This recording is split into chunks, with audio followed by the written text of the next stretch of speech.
What is going on today, guys, my fellow entrepreneurs? Welcome back to another video. I'm going to be talking about the 3 biggest habits that completely changed my life and how you can copy and paste these into your life right now to alleviate stress, alleviate expectations, and overall alleviate mental health. Okay, you gotta be able to have those 3 in balance, and also physical too, which I don't go to the gym right now. I honestly am not a big fan of the gym. I hate it. I think it's just a bunch of muscle heads trying to get big. I just don't get it. And that's nothing against those people. It's just that that's not a big needle mover in my life. I go to other supplements, or just maybe eating healthier to supplement me wasting 2 hours in the gym, then going home showering, and that just is not crazy productive for me. So I want to go over these 3 biggest habits that changed my life, and I hope these help you too. Number 1 is getting, an office. Okay. Number 1 was getting an office, and I'm going to tell you why. And this changed my life drastically. When you work from home, you associate work and home together. And if you're doing that, then what's going to happen? You're going to be in your bedroom or your office or maybe in your kitchen, and you're going to be thinking about work the whole time because you work upstairs. You work in this room. You also might have your laptop on your bed. You're talking about work at home. You're talking about all these things. And you need to be able to have that separation, that work-life balance that everybody talks about. That actually is possible. And I used to live in Tampa with a bunch of marketers. It was the 5 of us, and we associated work with our home. I was up in my bed on the laptop, up in someone's room on my laptop. I was downstairs at the island on my laptop. I was in the office in the house on my laptop. Everywhere I went was marketing, ads, bullshit, and clients, and talking about strategy, talking about stuff, when I just wanted to go upstairs and chill, but I couldn't separate that from my life. So having that work-life balance of having a separate office, you don't have to ball out like I did with a big office. It's over 4,000 square feet, right? You just can get a simple, you can go to WeWork, you can find, a local listing for a lease. They're really not as expensive as you think. If you're making at least 10K a month,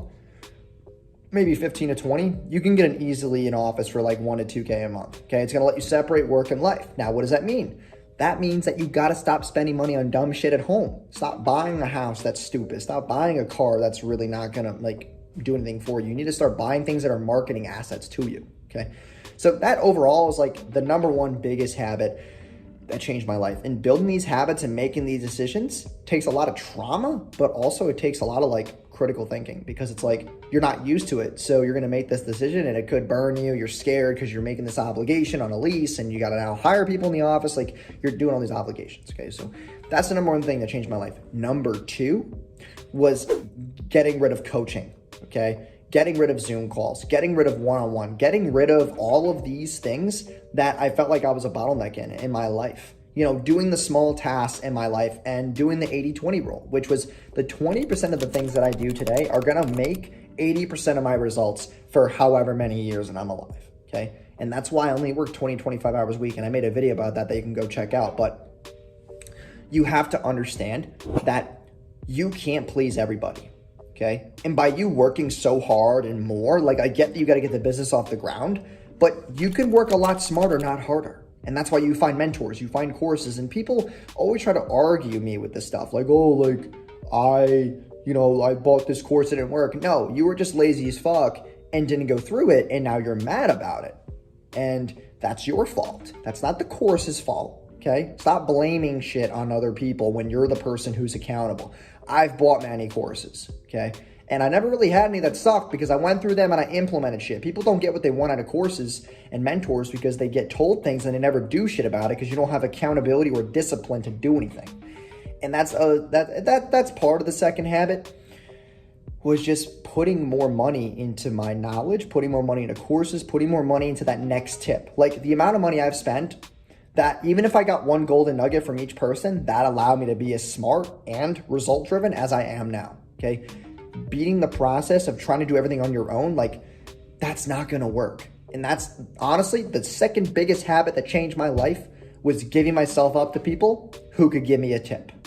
Because people have egos, people think they can do it on their own, that they can get all the information for free on YouTube, which is not really the case. There's a lot of under the table secrets that I know that people are not giving out on YouTube. Not saying that they're hiding it from me, but they're very lucrative secrets about Shopify and ads and tracking and all these different things that they don't really go over in courses. The back end of the business, negotiating with suppliers, all these different things that no one really talks about on YouTube or Instagram, wherever the case may be. So number 2 is pouring more money and trusting people who I knew could give me a tip, giving myself up to people who are willing to give me a tip and taking that in implementation and having that accountability and discipline to do it, having that hunger. And that also brings you to the last point of this second habit, is that when you're actually spending money on shit and you're doing things in the business to try to move the needle, your accountability will rise. When you spend money, your accountability increases. You have to do more shit. You are obligated to do more because you have to compensate for the money that you just spent. A lot of people don't have accountability in their lives because they just simply don't do anything. There's no reason to. You're not spending money, so why fucking do anything? You're not obligated to do anything. You're not up against the wall. You don't have your back against the wall. And my third biggest tip, my third biggest habit that I took on was getting rid of the notion that I can please everybody, right? I always was bending over backwards for people. I was always trying my best to please everybody. I was always trying to be the nice guy. And at some point, that train is gonna leave the station. You have to not put so much emotional stress, anxiety on yourself, trying to please every client, business person you meet, every networking person that you meet, whatever the case may be. You can't please everybody. Only a certain amount of people are meant to like you. People like your brand, people like your product. Not everybody is going to buy from you. Stop trying to make this perfectionism on your page, on your business. There is no fucking way that that's ever going to be possible, okay? I have 80% of people who like me and 20% of people who talk shit about me. They talk about how old I am, how they can't trust me. They talk about how I rep my cars, which is not true. They talk about, how I'm some fallacy kid who doesn't show results when you click on my link and I show all the results I've done. Like, people always have something to say.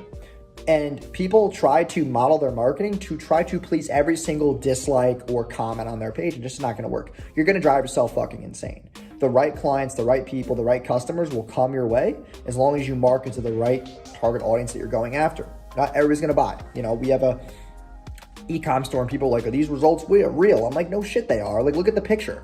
But people are so ignorant, have such a big ego. And most business owners be like, oh my God, we got to fix that. No.